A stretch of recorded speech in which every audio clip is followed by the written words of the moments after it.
मैंने एक वीडियो डाला था कि नौकरी में सीट का आरक्षण देने से जातिवाद कैसे ख़त्म होगा। और इस पर जितने भी बहुजन समाज के लोग हैं, उन सबका नेगेटिव रिस्पॉन्स मैंने मेरे प्रति आ रहा है इस वीडियो पे कि उन्हें लग रहा है कि मैं आरक्षण के खिलाफ़ बोल रही हूँ और मैं इसलिए बोल रही हूँ क्योंकि मैं सवर्ण हूँ। तो इस मुद्दे पर भाई कोई भी बोलेगा तो उसकी कोई जाति-वाति तो होगी ही। सवर्ण बोलेगा तो आपको लगेगा कि चूँकि सवर्ण के विपरीत माने उनके ही क्या कहें, उनके ही विरोध में जो है आरक्षण दिया जाता है, रिज़र्व एंड अनरिज़र्व जो कैटेगरी किया जाता है। तो इसलिए लगेगा कि अरे भाई, अरे आरक्षण ख़त्म कर देने से मुझे माने पर्सनली मुझे क्या लाभ होगा? मुझे नौकरी मिलेगी तो महिला कोटा से, जो भी महिला रिज़र्वेशन से है, तो यदि लाभ का मैं सोचूँ तो महिला रिज़र्वेशन तो मेरे लिए है ही है। जबकि मैं उसके खिलाफ़ भी बोलती हूँ कि मार्क्स का जो रिज़र्वेशन है, मार्क्स का जो माने भेदभाव है, वो नहीं होना चाहिए किसी भी रिज़र्वेशन में। उम्र में आप प्रचुर माने पूरा रिटायरमेंट के 1 साल पहले तक की छूट आप दे दीजिए। जो भी एग्ज़ाम हो, जितना भी बड़ा हो, छोटा हो, जो भी हो।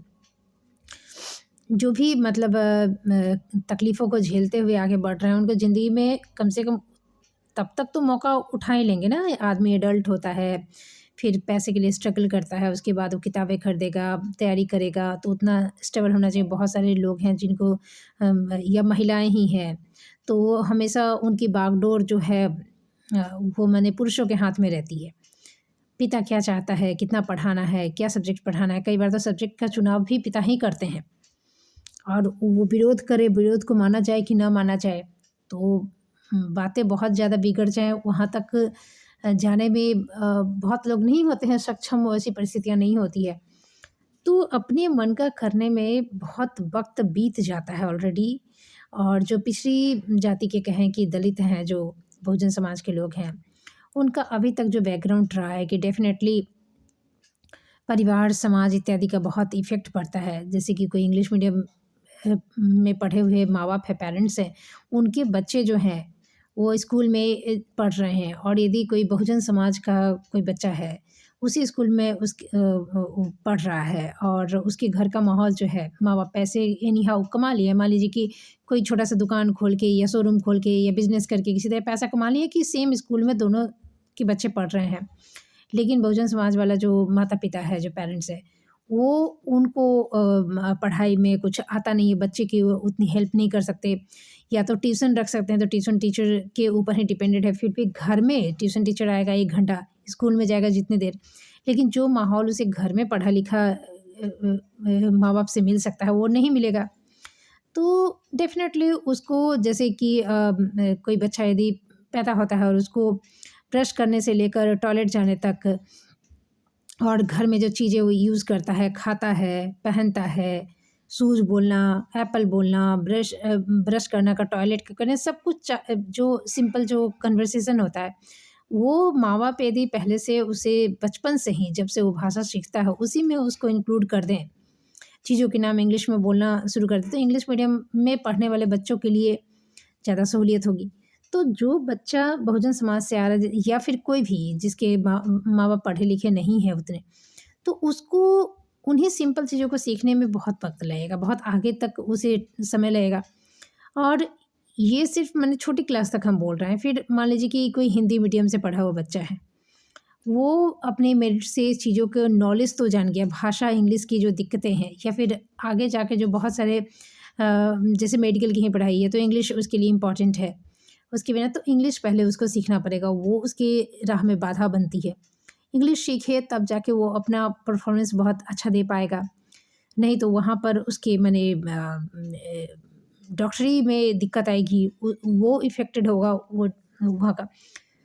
तो वहाँ की पढ़ाई, वहाँ की डिग्री, वहाँ के मार्क्स इफ़ेक्टेड होंगे उससे। तो पहले यदि वो अपनी इंग्लिश में पकड़ बनाएगा, जो कि उसे बैकग्राउंड से नहीं मिला है, बचपन से पेरेंट्स से नहीं मिला है, तो उसके उसमें काफ़ी समय लगेगा उसका। तो ऐसे लोगों को जो आप ऐसी बात नहीं है कि रिज़र्व्ड जो अनरिज़र्व्ड कैटेगरी के हैं, उनके लिए हर चीज़ सहूलियत भरा है। नहीं, मिडिल क्लास फैमिली में रहने वाले बहुत सारे लोग ऐसे हैं जो इस तरह की तकलीफ़ों को झेलते हैं, जो अर्थ के आधार पर रिज़र्वेशन की बात कही जाती है। तो आर्थिक रिज़र्वेशन आप पैसे का ही दे दोगे, लेकिन बहुत सारे लोग ऐसे होते हैं जो अर्थ के अभाव में उनका जो एजुकेशन पे भी एजुकेशन भी इफ़ेक्टेड होता है। मार्क्स कम आते हैं, बहुत तरह की चीज़ें होती हैं, बहुत इफ़ेक्टेड होता है। तो रिज़र्वेशन जो ऐसा नहीं है कि जो सवर्ण हैं या अनरिज़र्व कैटेगरी में आते हैं बाय कास्ट, उनके लिए सारी दुनिया की सारी सहूलियत मौजूद है आज के समय में। मैं जो 21वीं सदी की बात कर रही हूँ, इसमें सारी चीज़ें ऐसी हैं। पहले जो ज़मींदारी प्रथा थी या 100% जो भी हर चीज़ पे सवर्णों का अधिकार था, वो जब था तो था। आज के समय में ऐसे बहुत से उदाहरण हैं और महिलाओं के लिए तो है रिज़र्वेशन, लेकिन ऐसा नहीं कि पुरुषों के लिए जो अनरिज़र्व कैटेगरी के हैं, उनके लिए सब कुछ बहुत ही आसान है। वो मिडिल क्लास फैमिली में आते हैं और मिडिल क्लास यदि समाज का ढाँचा देखा जाए, तो अपर क्लास से जो आर्थिक दृष्टि से अपर क्लास में बिलॉन्ग नहीं करते हैं, वो मिडिल क्लास फैमिली के लिए बहुत मुश्किल है ज़िंदगी, मतलब उतना आसान नहीं है जितना सोचा जाता है कि सवर्ण है तो इनके पास सब कुछ है। और बहुजन समाज वालों का एक दुःख ये भी है कि मंदिर में जाने का, अरे मंदिर में मैं तो सवर्ण हूँ, मैं तो पता नहीं 2022 से तो मैं मंदिर में कब गई? कभी नहीं गई। वो भी घर पे रहती थी, वो ठेल-ठाल के भेजा जाता था, कभी साल भर में 1-2 बार या जब भी हुआ तो। तो मंदिर का तो ये कोई फालतू बात है, वहाँ पे आपका जो भी मंदिर में जाने का हो या फिर कहीं भी भोज-भात में खाने का हो या कहीं क्यू में लगने का हो या कोई भी चीज़ है, वहाँ पे अपने हक के लिए लड़िए। मंदिर, मंदिर, मंदिर, और ये एक नहीं, मैं हज़ारों बार सुनी हूँ, सुन-सुन के कान पक गया। ये जो आपने एक शोले फ़िल्म का डायलॉग रट लिया है ना, उसकी तरह कि मंदिर में प्रवेश 100% रिज़र्वेशन, मंदिर का जो दान का भीख है उसका, मंदिर से कोई मतलब नहीं। आप तो खुद ही बौद्ध बन जाते हो, बौद्ध बनने के बाद भी आपको रिज़र्वेशन चाहिए। बौद्ध में है क्या वर्ण व्यवस्था है क्या बौद्ध धर्म में? लेकिन नहीं, आप बौद्ध धर्म अपना लेते हो, हिंदू धर्म को गाली देते हो, मूर्ति पूजा ये आप पर्टिकुलरली एक-एक आदमी की मैं बात नहीं कर रही हूँ। ऐसे तो आपके समुदाय के लोग हैं जो मतलब बहुजन समाज में ऐसे हैं जो दिन-रात गाली देते रहते हैं। तो हिंदू होकर तो शिव और पार्वती और विष्णु और ब्रह्मा को तो गाली देंगे नहीं। तो डेफ़िनेटली उन्होंने धर्म कन्वर्ट कर लिया है, बौद्ध हो गए हैं वो। बौद्ध धर्म के अनुयायी होकर, लेकिन दलित वाला जो आरक्षण है उनका, वो नहीं छोड़ेंगे। संविधान में भी ये सब बनाया हुआ है। हमको नहीं पता क्योंकि 80 साल हो गया है, तो संविधान के निर्माण में कई तरह की कहानियाँ आती है। यदि ये काम बी आर अम्बेडकर साहब ने किया या किसी ने भी किया, तो गलत किया है। क्योंकि ये कोई मतलब आपने क्यों दिया? क्योंकि आप मुस्लिम बनोगे या फिर आप ईसाई धर्म अपनाओगे, कन्वर्ट यदि होते हो, तो वो अपने नियम आप पे थोपेंगे, छोड़ेंगे नहीं। सबसे आसान, ईज़ीएस्ट, सिंपल माने एक ठो है, अपना लो। तो वैसे एक ठो बौद्ध धर्म हो गया आपका। बौद्ध धर्म अपना लो। और दलित वाला, यदि ये संविधान के हिसाब से मानव निर्मित ये तरीका नहीं होता, तो बौद्ध धर्म में आपका दलित कहाँ से आ जाता भई? ये जो संविधान में आपको अलग से बड़ा ही अजीब-सा सहूलियत दिया गया है, तो इसके तहत आप हिंदू धर्म को गाली देते रहते हो। जिन्होंने नहीं कन्वर्ट किया, जिनको मंदिर में जाने का मन कर रहा है, तो मंदिर में जाने का से आरक्षण का तो कोई लेना-देना नहीं है ना। वहाँ तो मानव के अधिकारों का, मानवीय अधिकार जो है, इंसान के जो हैं, समानता का अधिकार समाज में, उसको होना चाहिए। आरक्षण तो आपको सरकारी नौकरी में, सरकारी नौकरी यदि किसी का न हो, तो उसको माने उससे मंदिर में जाने का क्या लेना-देना है? मंदिर में से आपको बाहर निकाल दिया जाए, न जाने दिया जाए, आपका सरकारी नौकरी में आरक्षण दे दिया जाए, तो आपके क्या मंदिर में न जाने देने का अपमान का भरपाई यहाँ पे आरक्षण में हो जाएगा? आप कहोगे कि हाँ ठीक है, हम नहीं जाएँगे, हमको कुछ इसमें दिक्कत नहीं है। हमको रोकना है रोको, क्योंकि हम सरकारी नौकरी पा चुके हैं। आरक्षण के तहत हम सरकारी नौकरी पा चुके हैं, आप कहोगे? नहीं कहोगे। आपको तो वहाँ अपमान पहले भी लगता था, आरक्षण पाके नौकरी में पाने से पहले भी, आरक्षण पाके नौकरी पाने के बाद भी। तो वो तो एक अलग मुद्दा है। उस पे आप जितनी लड़ाई करनी है लड़िए। उसके लिए हमको नहीं लग रहा है कि जो माने क्या कहें, बुद्धिजीवी लोग हैं, वो लोग किसी भी वर्ण के हो, ओबीसी हो, या फिर सवर्ण हो, या फिर जनरल कास्ट के, या फिर जो भी बहुजन समाज के, हर कोई आपका साथ देगा। कुछ समुदाय के लोग हैं जो नफ़रत फैलाने वाले हैं, वो हर कास्ट में है। और ये बात यदि माने ये सारी चीज़ें जो हैं, यदि बहुजन समाज के कोई प्रबुद्ध समझदार इंसान जिनके मन में राष्ट्र की भावना सर्वोपरि नहीं है, समाज व्यक्तिगत स्वार्थ के ऊपर नहीं है, ऐसा माने कोई इंसान यदि नहीं आता है यदि सामने इन सब चीज़ों का सपोर्ट करने के लिए, और ऊपर से वैसे इंसान को एक समाज में इस्टेब्लिश्ड होना है। जैसे कि मैं एक क्या हूँ, मैं कुछ भी नहीं हूँ, मैं बहुत बड़ी यूट्यूबर भी नहीं हूँ, मैं एक मैं कोई बहुत बड़ा मैंने पोस्ट पदवी भी नहीं पाई हूँ, ना तो मैं कोई बहुत बड़ी लीडर हूँ कुछ। तो लेकिन मैं एक टीचर हूँ, और मुझे ऐसा लगता है कि मैं चीज़ों को जो भी बोलती हूँ, उसका तर्क अच्छी तरह से दे सकती हूँ। बिना सोचे समझे मैं बोलती नहीं हूँ, और जो मुझे समझ में आता है तो सामने वाले को अच्छी तरह समझा सकती हूँ कि यदि वो थेथराई की जिद ना पकड़े हो तो इस तरह की बातें जो हैं, जैसे कि मैं महिला हूँ, तो मैं ये बात कभी नहीं कहूँगी कि हाँ, मार्क्स का छूट जो है महिला को भी देना चाहिए। मैं यदि अब मेरी कोई जाति तो है, अब सवर्ण है तो मैं तो उसको बहुजन में नहीं कर सकती हूँ। मैं यदि मैं हिंदू हूँ तो मैं मुस्लिम, कोई भी बात कोई कहता है तो उसकी कास्ट, एक कम्युनिटी होती है। बात को तर्क सच्चाई सही और गलत के आधार पे न देखकर, यदि आप जाति के आधार पर देखोगे कि अच्छा इनके नाम के पीछे ये टाइटल लगा है, अच्छा ये सवर्ण है इसलिए, तो यहाँ पर फिर कुछ किया नहीं जा सकता। और दूसरा उपाय ये है कि बहुजन समाज के प्रबुद्ध लोग जो हैं, बुद्धिजीवी लोग जो हैं, जो समझदार हैं, जो सही और गलत के बीच का फ़र्क जानते हैं और दूरगामी परिणाम जानते हैं, क्योंकि आज आप यदि मलाई खा रहे हो कि आरक्षण है, हम क्यों छोड़ दें? अब आरक्षण का लाभ भी आपके पूरे बहुजन समाज को नहीं मिल सकता है। नौकरी की सीट लिमिटेड है।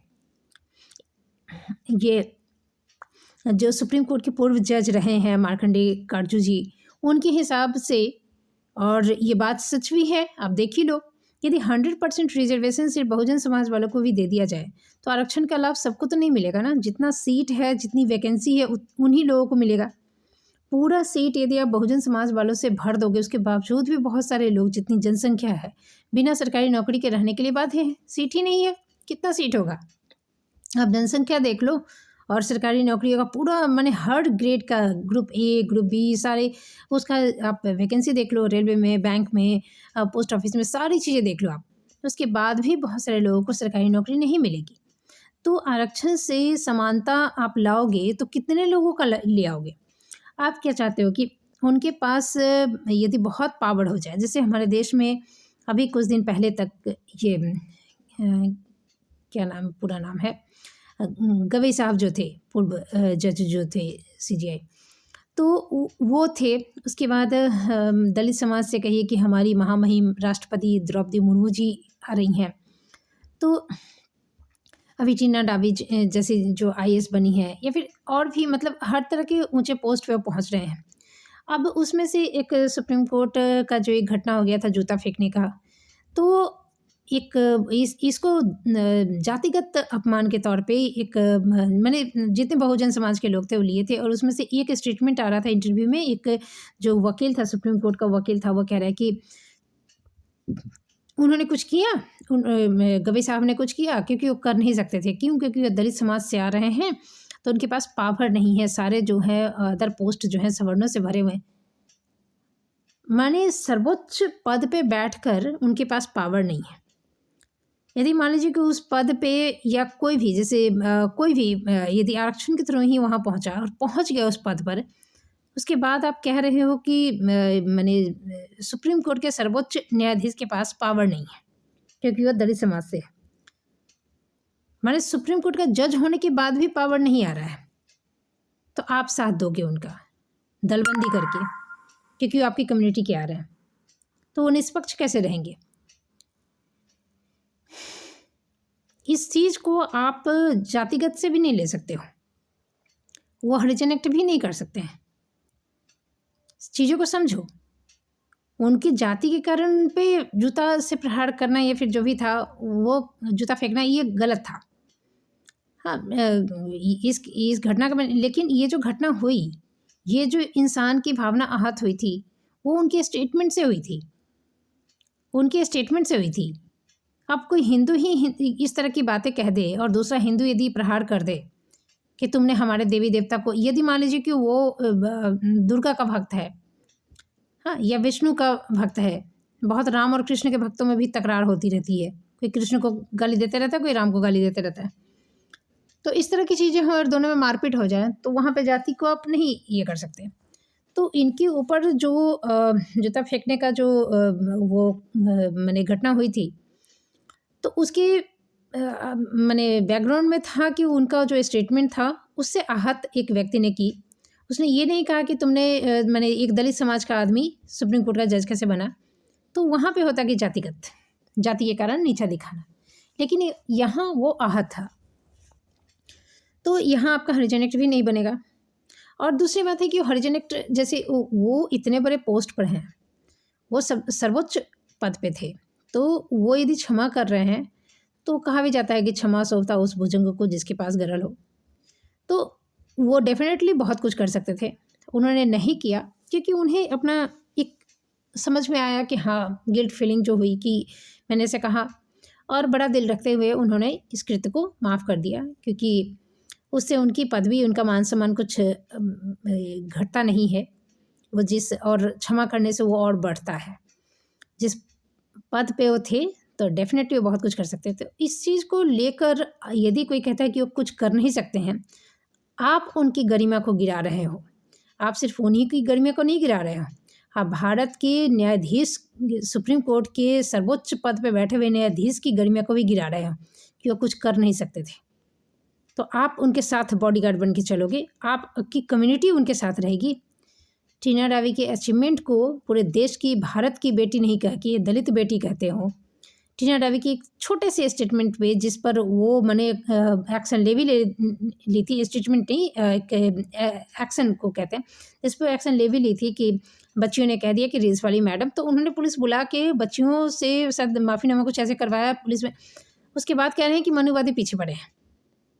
वहाँ पे वो एक्शन लेने के लिए सक्षम थी, उन्होंने एक्शन लिया। वो नहीं भी लेती, हम ये नहीं कह रहे हैं कि हम ये बच्चियों को भी हम सही नहीं कह रहे हैं, क्योंकि 4 घंटा ही उन्होंने बैठा और मुद्दा भी बहुत ऐसा ख़ास नहीं था कि 4 घंटे में उबल जाना पड़े। फीस 1500 से शायद 3000 कर दिया गया था, बस यही मुद्दा था। तो इसके लिए कोई 4 घंटे आप बैठ के धरना दे रहे हो तो आईएएस ऑफ़िसर आके, इतने देश में तमाम मुद्दे भरे पड़े हैं, बहुत बड़े-बड़े इश्यूज़ हैं। तो इस पे, और जब आपको उनको बुलाना ही था, उन्हीं से काम है, तो आप इस तरह के हल्का स्टेटमेंट देना सही नहीं है कि रील्स वाली मैडम।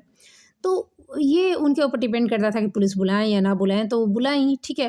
तो उनके पास पावर था, उन्होंने ये एक्शन लिया। उसके बाद भी कहा जा रहा है कि मनुवादी उनके पीछे पड़े हैं।